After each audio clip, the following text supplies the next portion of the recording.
1. I was hired as a warehouse clerk 2 weeks before COVID hit, and countries started shutting down in panic late February, early March 2020. There is only 3 of us in the back, myself, the manager Larry, and 2 of them have worked there together for over 27 years and have known each other for 30 plus. The guys are older and not the most computer literate people I've come across. Think 2-figure typing while staring at the keyboard.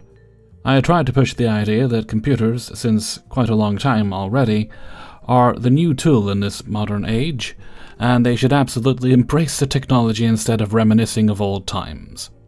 I was 35 at the time and stated that it's not unreasonable to think that I will have to adapt myself before reaching retirement, and that I'm prepared to do. "I'll never change the way I work," is what Larry told me at the time. We all clock in, 8 to 5, but Larry really likes to come in at 6. Our business is open, but most others are closed, so there is literally nothing to do for most of the day. Larry has taken the habit of doing what little I have to do when he gets in at 6, mind you. Saying, "I didn't have much to do this morning, so I did your work." But then asks me to do stuff like clean his desk because he's busy with work. That makes no sense to me, but whatever, it's not like I have anything better to do. Now fast forward almost a year, and I've been slowly getting more and more aggravated by Larry's actions. He absolutely has to print and verify every single order. My computer is an arm's length from the printer, and I have both access and permissions from management. But I have to wait for him to pull it from the printer, and then hand it to me, or he gets angry. He's rude and pushy with customers, and a complete dick to colleagues. He already knows everything you tell him. He is quite loud and quick to call other people idiots, but then whispers on the phone when he screws up. He tried to pin a few of his screw-ups on me as well. We sell construction machinery, and our parts are exclusively sold by us, so if anything is backordered, the procedure is to have parts shipped courier overnight, once a week, from our 3 other warehouses.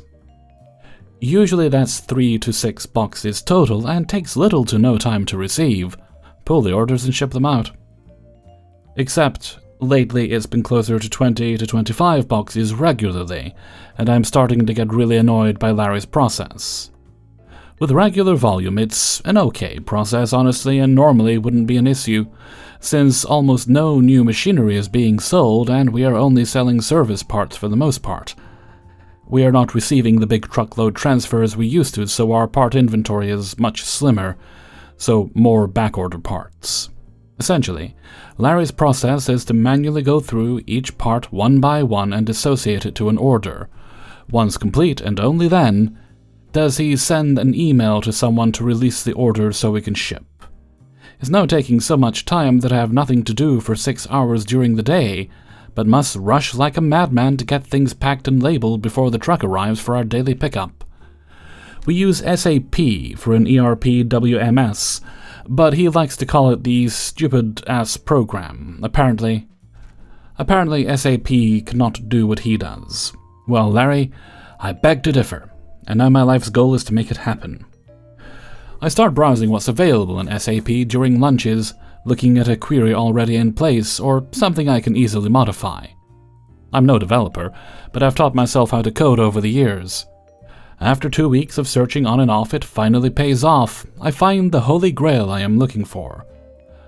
But I need to run it after receiving parts for it to give any results. Finally get to try it, and it works. It takes a few minutes to process, but eventually it spits out a bunch of orders. I validate, and everything is good to go. Time to put the plan in motion. The truck arrives on cue as Larry leaves for his 1-hour lunch, as usual. I hastily start working on making sure we get everything that's on the manifests, receive it in SAP, and proceed to run the query. I send off the results by email to the girl who handles releases, saying something along, "Good day, here are the orders for which we've received parts today, thanks," and get a single LOL as a reply from her. Larry comes back from lunch and tells me he will start working on the orders right away. I respond with, "It's okay, I've already sent it out." And he tells me, "Oh, I know." While Larry is busy doing his thing, I'm spamming F5 waiting for orders to pop up, and one eventually does. I send it to the printer and pick it up. Larry is completely oblivious to what is happening and is about 5 feet away from me. I grab what Larry has already reserved from the shelves, even though the program considers first come, first served, and reserves inventory based on order date. I then go and pick up the remaining part from the pile he is working with. He immediately tries to stop me by saying, "No, that is for customer X," which is when I finally show him the papers and say, "I know, Larry, I have the order right here." The look on his face after enduring this guy for well over a year while turning the other cheek was so exhilarating. And the best part is that it didn't even stop there. He spent the rest of the day on the phone with the girl, and I can only imagine what was being said, as he was speaking in his native tongue, which is not English. I could tell from the tone that he wasn't as enthused as I was about the situation. I was bleeding from the cheeks from trying to restrain myself from laughing. Shout out to the COVID mask for helping as well. He called in sick on the Friday, and I was told by the girl he spoke with that he had not called in sick for over 15 years.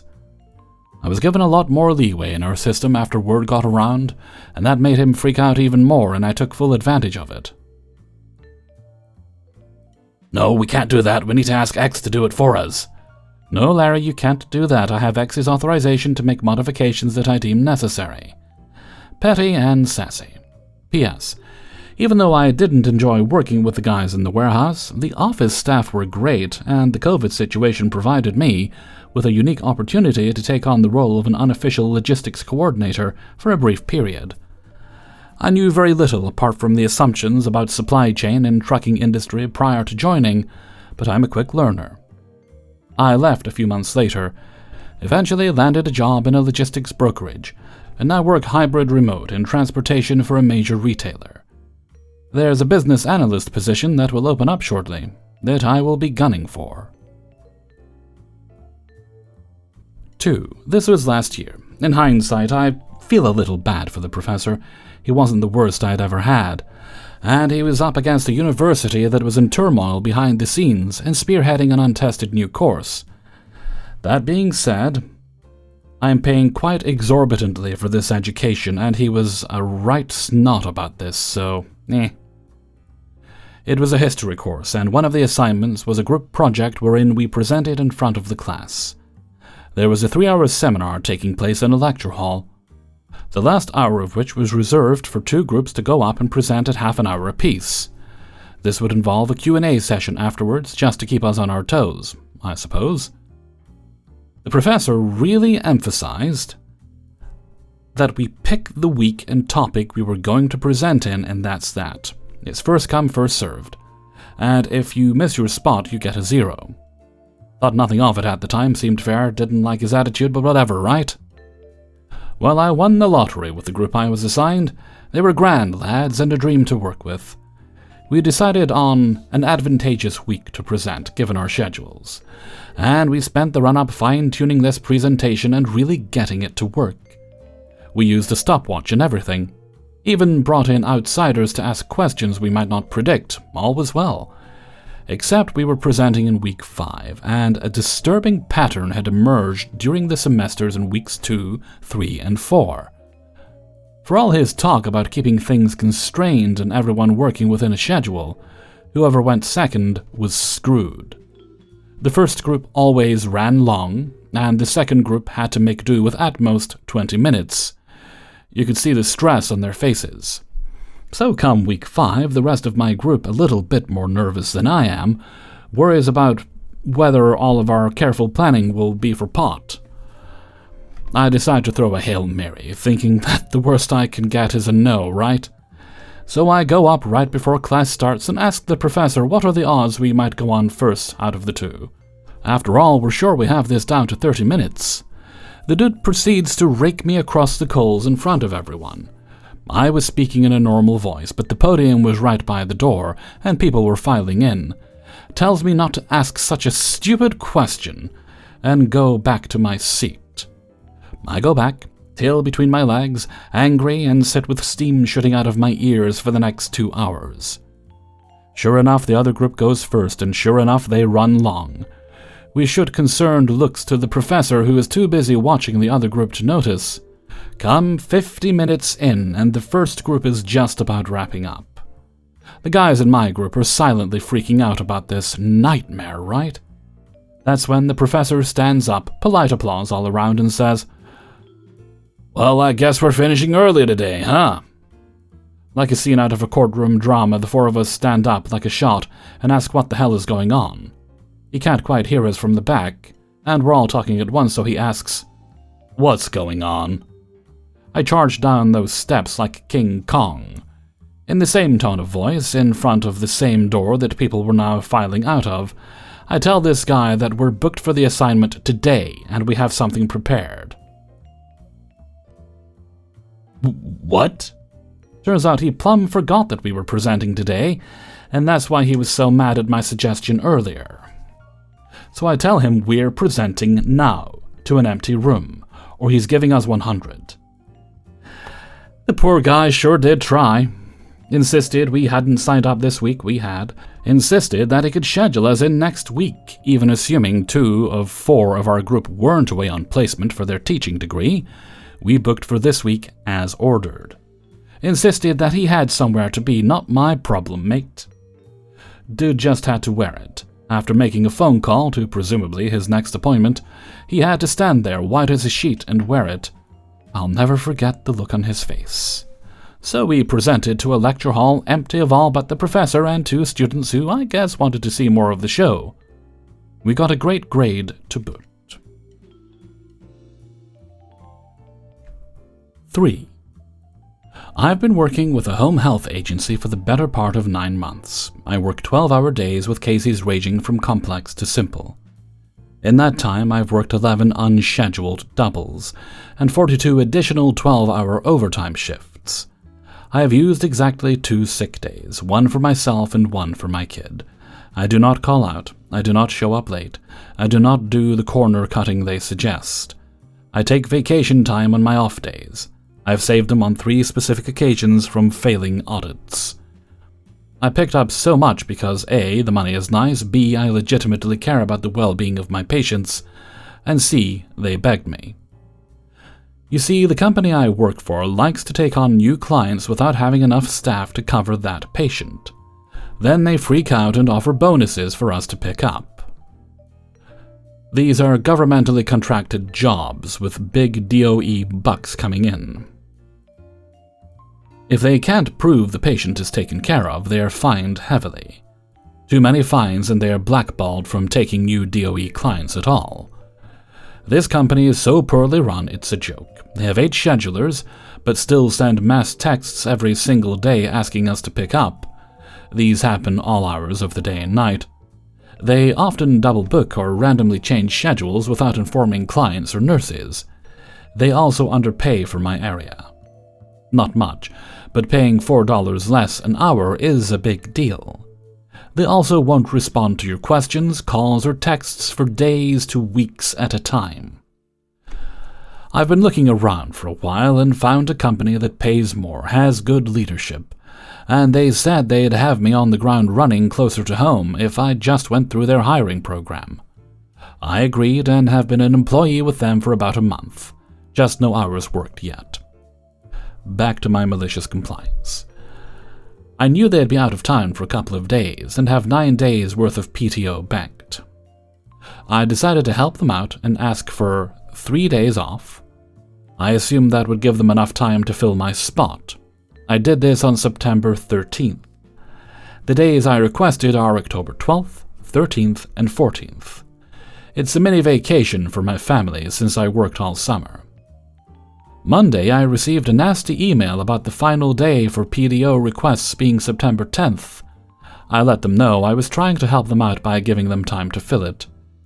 She shot back with how selfish of me it was to leave her short-handed.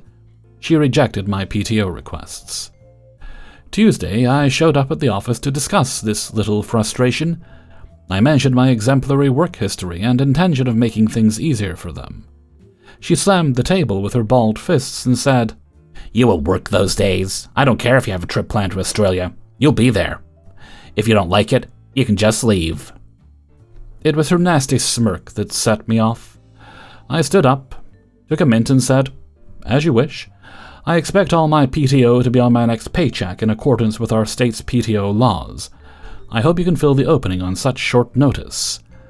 The look of horror on her face was more valuable than the PTO. In the past 24-plus hours, I've received 19 voicemails asking me if I can come into work because they're short. Tonight is my first night with the new company. It ended up being $6 an hour more, 48 minutes each way closer to home. And I get paid 40 hours even though I worked 36. Be careful what you wish for. You may just get it. 4. So I am a civil engineer that has done my engineering degree specializing in structural engineering. On top of that, I did a specializing year in complex studies and design in a renowned school in my country after my engineering degree. Don't know if that would give you an idea of my competencies, but I was second and third respectively on the rankings for both these schools, for a promotion of 120 people. As a consequence, you could say I am heavily specialized. Cue the end of my studies. I started a contract for the job I wanted before even finishing my studies. I wasn't rushed, pretty much interviewed for 5 jobs with 7 CVs sent and 4 propositions. The team I joined was 6 engineers, including me, specializing in existing structures. Think if a bridge or a dam has a crack, they call us to come see on site and run calculations to see if everything is fine or not. Fast forward a year, I integrated quite well, grew in competence and maturity. After the second, I have gone from the guy asking questions to the guy they come to when people need answers. All was well. I got raises every year and bonuses with compliments, all the good stuff. Stuff began to go bad after the 3rd year. At the 3rd year, I was more or less the go-to guy for complex projects, and when people didn't find answers, as such, I asked to move forward from project manager to a more back position we call technical referent. Basically, you keep producing as usual, but some of your time is dedicated to standard compliance for the team and answering deeper subjects that are passed through the year. It is not something that exists in this firm, but exists in a lot of firms here. I proposed this because at the time we had a team that had grown to 12 people. Thanks to my participation in more complex projects, we had grown our sales by 30% in 3 years, we had raised more people as project managers, and as a consequence, with basically 2 people taking the part I couldn't do when becoming a referent, it became a new possibility. Even my chief and the chief of my chief told me, and wrote in my yearly review that a lot of the projects we had at the time were because I was here. Anyways, to become a technical referent, I told them I would need to get some formations to complete my technical knowledge, for which I proposed the subjects myself and even got pricing and contact for institutions.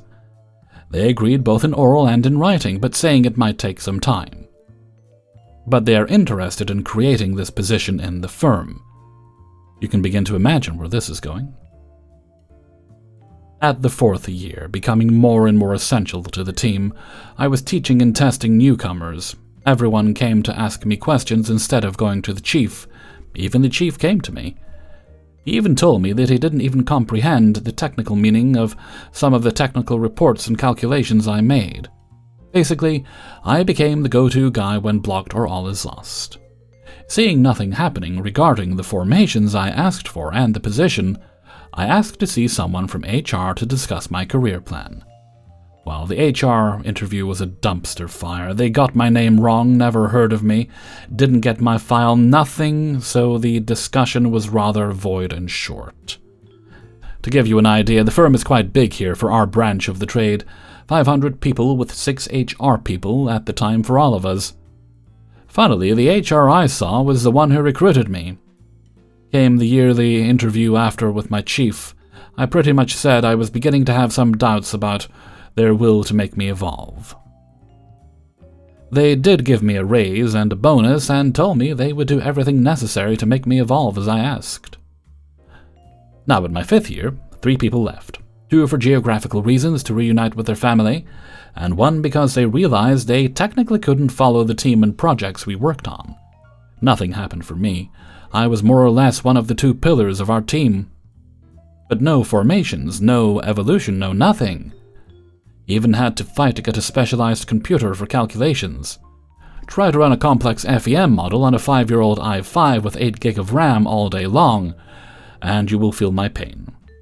Anyway, I asked to see my chief. I basically told him, "It has been 2 years, nothing has been done, please do something, anything." After they asked me for a meeting with the chief of my chief, and a chief from another division. First thing in the meeting, the chief of my chief says, "So I didn't read your file and am not aware of what is being asked. Please explain again." This guy manages 50 people. Yes, 50, fine. I explained again. After explaining, I was more or less crushed by the two of them for 1 hour while my chief said nothing.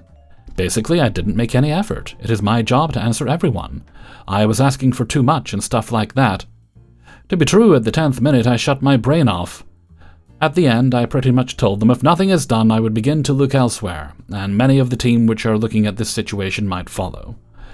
They answered that I should look elsewhere if not satisfied, but they will see to meet my demands, which is quite a contradiction. Cue now, 4 months later, where I was more or less treated as if I was sick and would transmit it to them by the hierarchy. I was told on multiple times the grass is not greener elsewhere, you might not find something better, but you might still want to look, and all the nice things you can imagine to keep someone. I get along with everyone in the team except my chief, who was indifferent. Were quite irritated with what was happening for me. To note, most of them were taught by me, at this point with their skills inherited from me too. Well, being fed up with my hierarchy, I did begin searching and thinking nothing would move. Indeed, nothing moved. I sent 5 CVs, interviewed for 3, and got 2 propositions, and accepted one. Before going, I told them that even if grass is not always greener elsewhere, you won't keep someone by threatening them, and that people might follow what I have done if they are not able to recognize their talents. I got a nice job now, more laid back, less hours, 10% raise, more advantages, including a car paid by the firm, national referent for my post, and more. Now the fallout. 2 people followed me in resigning 3 and 6 months later because they lost trust in the firm with what happened to me. From the 6 people left, 3 told me they would leave because of what happened. From what they said to me, the atmosphere is dead now. They don't have anyone to turn to for technical questions. No fun discussion at the job, no more technical discussions, pretty much a skeleton crew waiting to find better. To give you an idea, these guys are good. Tried to recruit 2 of them myself, but was refused because it's too far from their family. Understandable. I do try to send them job offerings I hear of and recommend them. When they are gone, the person with the most experience in the division, except the chief, would have 10 months' experience. The medium experience time would be about 5 months. They lost big contracts I carried. Some clients called me personally to ask what happened, and said they will give them the benefit of the doubt, but they told me they didn't trust my chief because he screwed them over in the past. I went back some time ago to say hi. I was told the sales have gone back to the level of 5 years before I was with the firm. A decrease of 35% at the time, in the span of 9 months with 3 resignations. Even my now past chief told me they now don't even try to answer projects involving calculations that seem a bit hard, because they don't have the competencies with me gone. Now the future for the division seems hazy, because they don't know where to stand because of the lack of competencies, complex projects, calculations, etc. This happened quite some time ago now, but happy to get this off my chest. For newly hired and people who have their first job, please begin to recognize your worth as soon as you can. It will help you so much to evolve and know you are being screwed. Thanks for listening. Cheers. 5.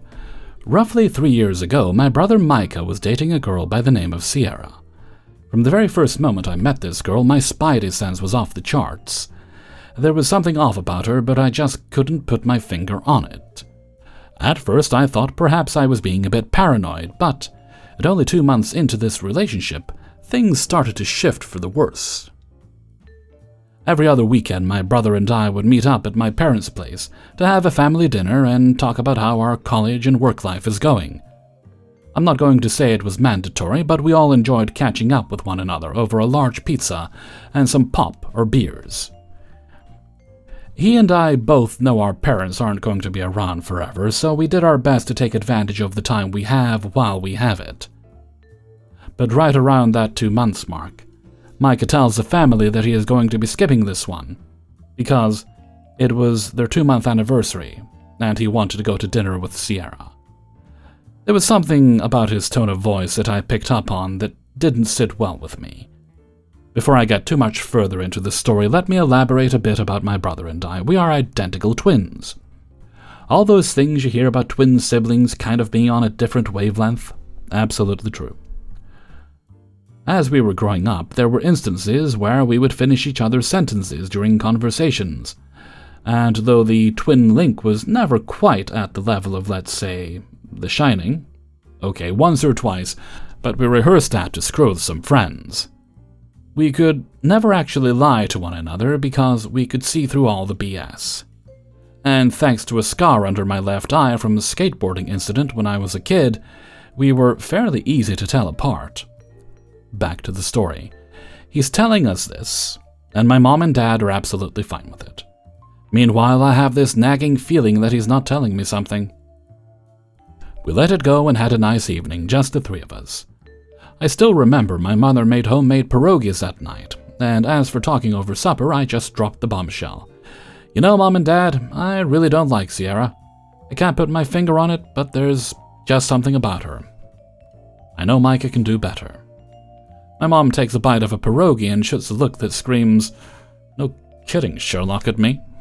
My dad is a little bit more dismissive, but he just tells me that my brother and I are both young, and that he's just trying to make the relationship work out with a really pretty girl.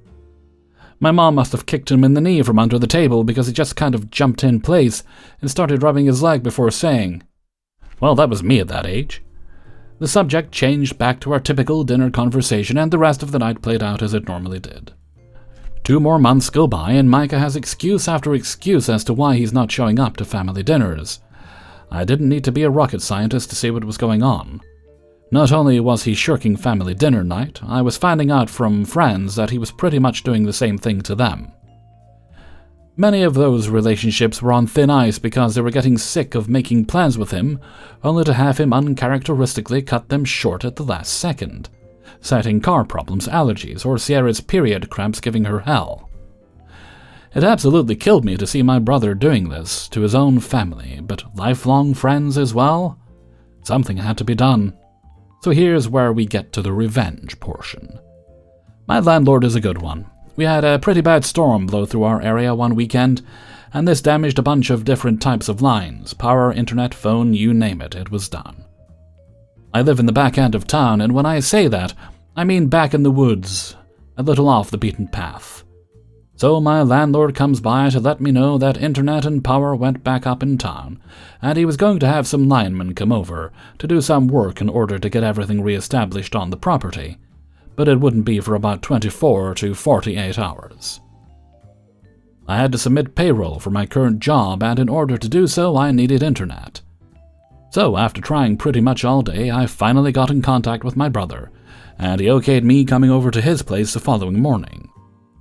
He tells me he won't be home because he had promised an elderly couple struggling to get by, a couple of his favorite neighbors, that he would help them out by clearing out some yard debris left over from the storm, so they could save a few dollars by not hiring a professional. I just hoped and prayed Sierra would be off doing her own thing.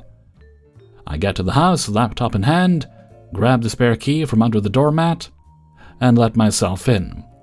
Within a few minutes, I'm connected. I've got that spreadsheet pulled up, and I begin to calculate hours when I hear somebody shambling up the hallway from the back room. I peek out from my laptop and I see Sierra. Hair standing up into almost a lion's mane, lipstick streaking across her cheek from last night's drool, absolutely zombified. I was almost looking for Simon Pegg and Nick Frost holding a milk crate full of Hanson records, just right for throwing. She shuffles into the kitchen without paying very much mind to me, and all of a sudden I hear this screech. "Idiot! I told you to leave me some coffee! It doesn't even look like you brewed any!" A second later, she walks into the doorway between where I'm sitting in the kitchen, holding a comically bedazzled and oversized thermos with the most indignant look on her face. She puts her thumb up over her shoulder as if to tell me to get in there and brew it, and our eyes meet for a moment. I mentioned the visible scar. What I didn't mention is that I also wear reading glasses whenever I'm doing any kind of work on my laptop. My brother doesn't. This doesn't register with her. She proceeds to throw her hands up and say, "Fine! If Diablo is more important than making your girlfriend a pot of coffee, I'll do it myself, just like I do everything myself, just like in the bedroom last night." The shock of TMI wears off after a couple of seconds. I put my head back down and continue to go back to work when I hear my brother's French bulldog barking from outside. He wants to be let in. Rather than opening the door, Sierra yells out at him, "Shut up, you stupid ugly little gremlin! You're lucky I don't throw you into traffic!" Was this the type of headache my brother was stuck dealing with on a daily basis? Was this why he cut ties with everybody near and dear to him? This wasn't just unbearable, it was absolutely inexcusable. She's in the kitchen banging stuff around violently, doing what I can only imagine was making a pot of coffee while trying to assert some misguided sense of dominance. I don't know what possessed me to do so, but I pulled up the Windows webcam and started a recording session. Smartest move I've pulled in a long time. As I start to smell the wonderful odor of a freshly brewing pot, she comes into the dining area and launches into one of the most Karen modes I've ever heard. By hitting record, I pretty much handed her a shovel. Now it was time to let her dig. And dig she did. "You know, I've had it with your attitude. You're starting to act like that creep brother of yours. You wouldn't be anything without me, you know that, right? It looks like I have so much more work to do with you. You're gonna end up like your friend Danny, that beta cuck that neglects his family because he has to work. The only work you're going to do is the kind that brings home 6 figures a year, so you better quit your job and start looking for something better. I'm not going to be tied down to some fast food joint manager. Oh, and your friend Dylan? If I catch you hanging out with him again, we're done. I don't care if he identifies as male. He still has lady parts, and you're not going to be alone with anybody who has a vagina on my watch. Also, your mom and dad, after we're married, you're done with them. They're all too content raising losers, and you're not going to be one of those. If you want all of this, you're gonna do all of that. I've got to get ready for work and go by my apartment to get my mail. When I come back, we're gonna have a serious discussion." I breathed deeply before responding somewhat under my breath, but just barely loud enough for her to hear. "Okay there, Andrew Tate." From the kitchen, I hear a very loud, "What was that?" Pulling back a bit, I respond with, "I said you're going to be late." I hear her pour a cup of coffee and run to the bathroom to get ready.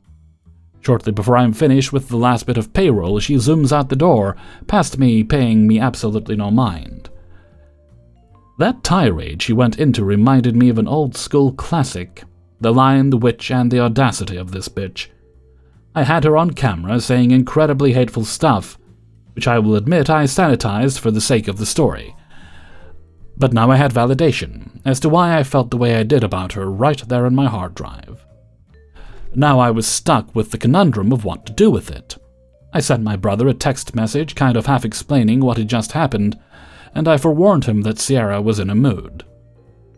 He just sent me back a 4-word text with an eye-roll emoji. What else is new? I had to applaud myself for showing the amount of restraint I did. She dragged my family through the mud as well as 2 friends of ours that had been in our lives since my brother and I were in diapers. As far as Danny being neglectful goes, he works as a lineman. His days could be anywhere from a standard 8 hours to upwards of 16 depending on what needs to be done. Does he get a chance to see his family as much as he would like to? No, absolutely not. But his job has provided for his family more than any of ours ever has. Dylan? Dylan was gender fluid all the way through middle school, high school, and college, when he finally came out as a trans male less than a year ago. He was worried he was going to lose all the people around him he cherished so deeply. Never have I been more happy to prove somebody wrong. But now this scumbag who sounded like Alec Jones with smaller boobs was going to be downright disgusting and somehow expect my brother to be okay with it? Okay, joke's on her. After going to my parents' house and showing them the video, oh boy was that a chore to convince my mom to let it lie for the moment, we came up with a plan to wake my brother up. My dad went through a 6-year relationship before he met my mom and was treated the same way. The gravity of Now knowing his son was going through a similar situation weighed on him heavily. The revenge was a joint effort. My dad remembered he kept a projector in the closet under the steps. He pulled it out and we hooked my laptop up to it. After playing a few YouTube videos on the kitchen wall, we realized it would work perfectly for its now intended purpose. My mom, my dad, and myself sent a group message through Facebook Messenger to a bunch of friends and family. Somewhere to the tune of 25 people, as a matter of fact. We told them we were going to have a horror movie night strictly for the adults. Whoever wanted to come was more than welcome. My mom would make pierogies, my dad would provide liquid refreshments, and I would provide the movie. One thing Micah mentioned to me was that Sierra was terrified of clowns, so obviously I picked the film Terrifier as the evening selection. After some begging and pleading, we finally convinced Micah to bring himself over and drag Sierra along.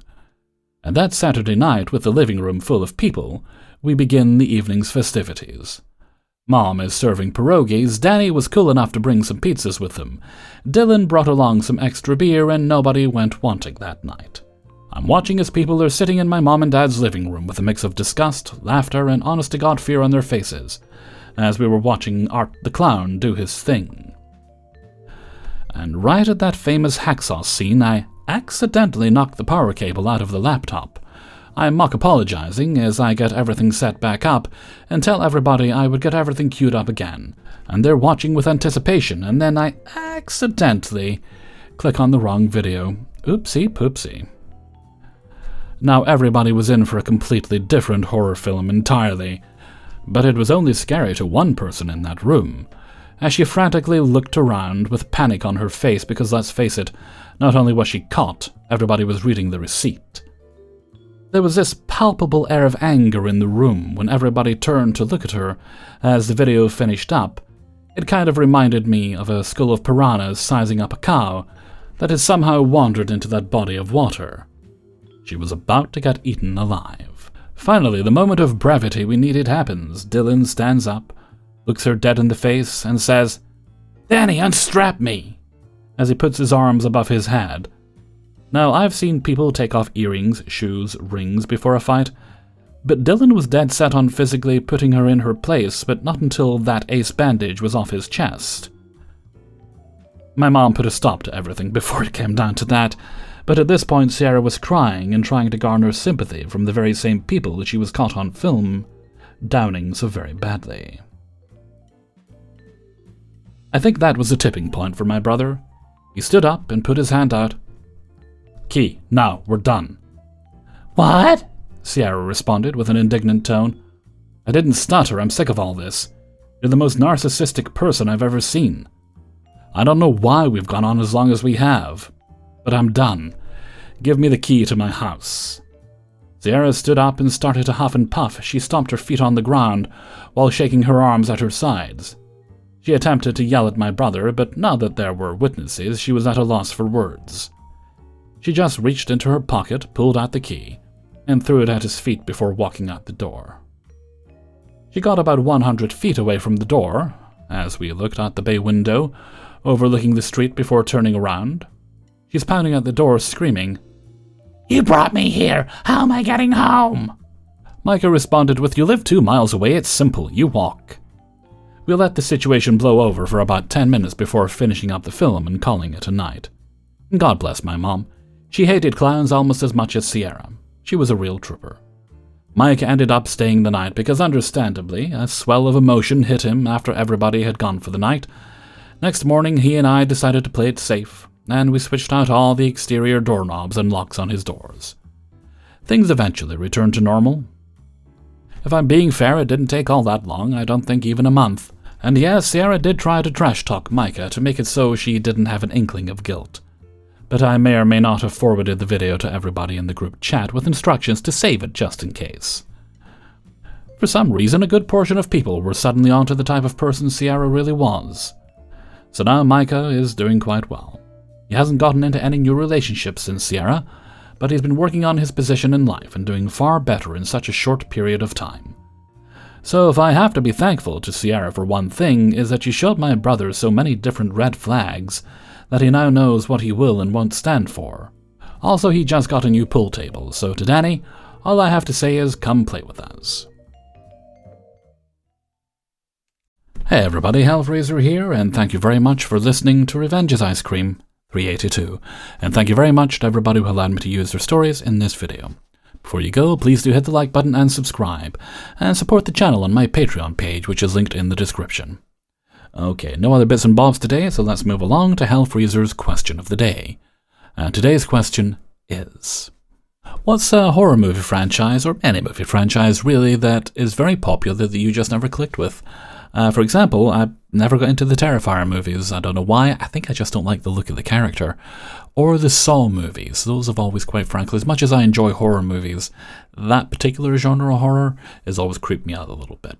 Let me know what you think in a comment below. And with that, I'm going to head off for now. So until next time, thank you very much for listening, and take very good care of yourself.